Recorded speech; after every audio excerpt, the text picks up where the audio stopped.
Hi everyone, in this section we will talk about infection. After watching this video, you should be able to tell the factors which determine the infection and the possible outcomes of infection. About 26% human death is caused by infectious disease, which ranked as the second cause of human death. More than 60% of human infectious disease come from animals, and the more serious ones are plague, rabies, etc. Any human disease that can be acquired from animals is called zoonosis. Zoonotic disease refer to the disease that are caused by infections that are shared between animals and people. There are three factors determining the outcome of infection: pathogens, immunity of host, and environment. As for pathogens, pathogenicity is an important factor in determining the outcomes of infections. The virulence is a pathogen's or microbe's ability to infect or damage a host.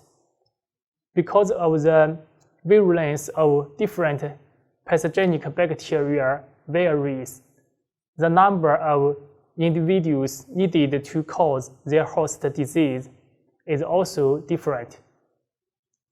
Virulence can be further classified into invasiveness and toxin. Invasiveness is the ability of a pathogen to invade tissues. Invasiveness encompasses first, mechanism for colonization; second, production of extracellular substances that promote the immediate invasion of tissues; and third, ability to bypass or overcome host defense mechanisms which facilitate the actual invasive process. Toxin refers to an antigenic poison, especially when produced by or derived from microorganisms and causing disease when present at low concentration in the body. Toxin can be classified into extoxin and endotoxin. The number of invaded pathogen and entry point of pathogen also play crucial roles in affecting the outcome of infection. Immunity of host is the second factor in infection. When different individuals of the same species contact with the same pathogen, some are infected while some are not, because the immunity of different individuals is different. Immunity is a protecting function to recognize as well as exclude foreignness. It is beneficial to the host on normal conditions, while harmful on some certain circumstances. Immunity of host encompasses two layers: non-specific and specific immunity.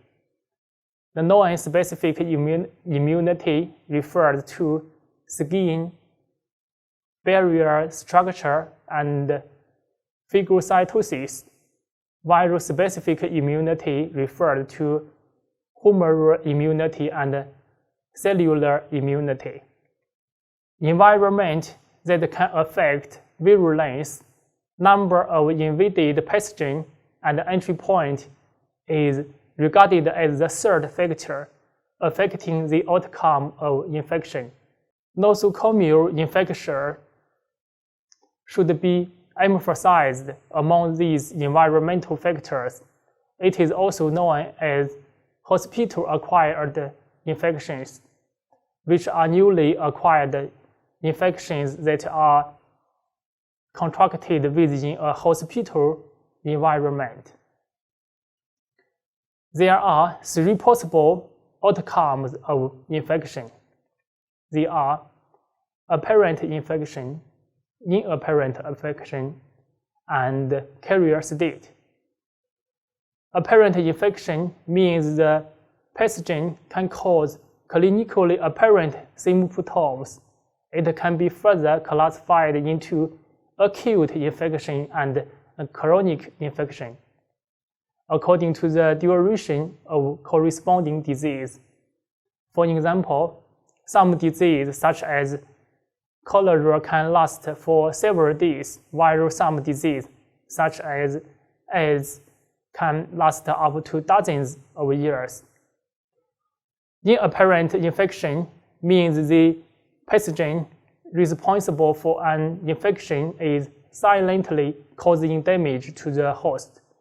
This state is usually believed as a result from the strong immunity of the host, weak virulence, and low number of pathogens.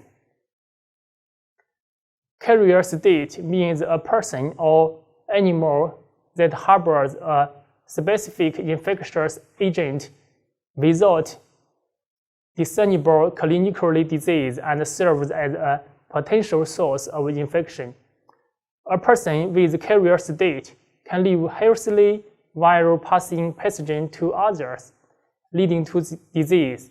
For example, the typhoid Mary, who was the first person in the United States identified as carrier state of the pathogen associated with typhoid fever. She was presumed to have infected 51 people, 3 of whom died over the course of her career as a cook. Okay, let's take a look at the keywords in this section. That's all for this section. Thank you.